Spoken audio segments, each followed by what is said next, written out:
प्रगति ने आज एक बार फिर ये जता दिया कि उसके सामने मानव की तमाम योजनाएं कितनी सीमित है। कड़ाके की ठंड और घने कोहरे ने ऐसा असर दिखाया कि उत्तराखंड के मुख्यमंत्री पुष्कर सिंह धामी का हेलीकॉप्टर उड़ान नहीं भर सका, जिसके चलते मुख्यमंत्री IIT रुड़की में आयोजित महत्वपूर्ण कार्यशाला में व्यक्तिगत रूप से नहीं पहुंच पाए। लेकिन आपदा जोखिम, लचीलापन और शमन जैसे गंभीर विषय को मुख्यमंत्री ने हल्के में नहीं लिया। मौसम की चुनौती के बीच भी मुख्यमंत्री पुष्कर सिंह धामी ने डिजिटल माध्यम से कार्यक्रम से जुड़कर न सिर्फ अपनी उपस्थिति दर्ज करवाई, बल्कि संस्थान के वैज्ञानिकों और शोधकर्ताओं को महत्वपूर्ण दिशा भी दी।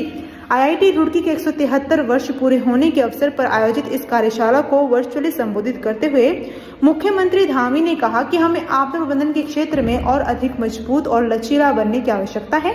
मुख्यमंत्री ने IIT रुड़की के वैज्ञानिकों और शोधकार्यों की जमकर सराहना करते हुए कहा कि यहाँ हो रहा अनुसंधान न केवल उत्तराखंड बल्कि पूरे देश के लिए सुरक्षा कवच साबित होगा। कार्यशाला में पर्वतीय क्षेत्रों में भूकंप और भूस्खलन जैसी आपदाओं को सहन करने वाली सुरक्षित इमारतों और सड़कों के निर्माण पर भी मंथन हुआ। संस्थान के निदेशक प्रोफेसर KK पंत की अध्यक्षता में आयोजित इस कार्यक्रम में मुख्यमंत्री ने वीडियो कॉन्फ्रेंसिंग के जरिए IIT की नवाचार परिषद द्वारा लगाए गए स्टॉलों का अवलोकन किया और आपदा प्रबंधन से जुड़े नए मॉडलों की जानकारी भी ली। इस मौके पर प्रोफेसर पंत ने मुख्यमंत्री को भरोसा दिलाया कि IIT रुड़की राज्य सरकार के साथ कंधे से कंधा मिलाकर आपदा मुक्त उत्तराखंड के संकल्प को साकार करने के लिए हर संभव तकनीकी सहयोग देता रहेगा।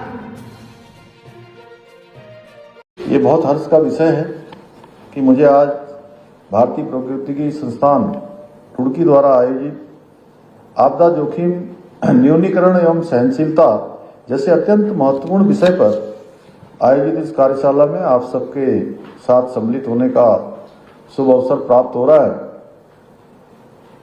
मुझे बताया गया है कि इस एक दिवसीय कार्यशाला में विभिन्न प्रतिष्ठित संस्थानों से आए वैज्ञानिकों, शोधकर्ताओं और विशेषज्ञों द्वारा आपदा जोखिम न्यूनीकरण, आपदा पूर्व तैयारी, प्रारंभिक चेतावनी प्रणालियों तथा सामुदायिक सहभागिता जैसे महत्वपूर्ण विषयों पर बहुत गहन विचार विमर्श किया जाएगा।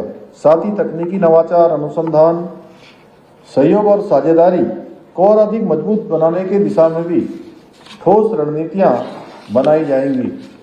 मुझे पूरा विश्वास है कि इस कार्यशाला से प्राप्त होने वाले सुझाव और समाधान न केवल उत्तराखंड बल्कि संपूर्ण हिमालय क्षेत्रों के लिए बहुत उपयोगी सिद्ध होंगे।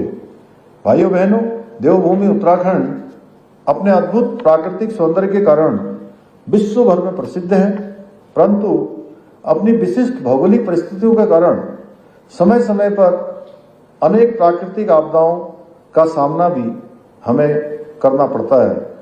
संवेदनशील भौगोलिक परिस्थितियां, अनियंत्रित वर्षा, जलवायु परिवर्तन के बढ़ते हुए प्रभाव ने इन चुनौतियों को और अधिक गंभीर बना दिया है। हमारे राज्य ने बीते वर्षों में भूकंप, भूस्खलन, बादल फटने, अतिवृष्टि, हिमस्खलन और वनाग्नि जैसे अनेक प्राकृतिक आपदाओं का सामना किया है। इन प्राकृतिक आपदाओं को रोक पाना हमारे बस में नहीं है, लेकिन वैज्ञानिक दृष्टिकोण, समयबद्ध तैयारी, सामूहिक प्रयासों से हम इन दुष्प्रभावों को अवश्य कम कर सकते हैं। भाइयों बहनों, आदरणीय प्रधानमंत्री श्री नरेंद्र मोदी जी के दूरदर्शी नेतृत्व में अन्य क्षेत्रों की भांति आपदा जोखिम न्यूनीकरण के लिए भी विशेष कार्य किए जा रहे हैं। आदरणीय प्रधानमंत्री जी ने विभिन्न प्रकार की आपदाओं से लड़ने के लिए जो 4P अर्थात प्रिडिक्ट, प्रिवेंट, प्रिपेयर और प्रोटेक्ट मंत्र दिया है, उसी के आधार पर एक व्यापक 10 सूत्रीय एजेंडा विकसित कर आज पूरे विश्व में आपदा नियंत्रण एवं आपदा जोखिम न्यूनीकरण के क्षेत्र में प्रभावी ढंग से कार्य किया जा रहा है। आदरणीय प्रधानमंत्री जी के मार्गदर्शन और सहयोग से हमारी सरकार भी आपदाओं से निपटने के लिए आधुनिक तकनीकों और वैज्ञानिक उपायों को अपनाने पर विशेष जोर दे रही है।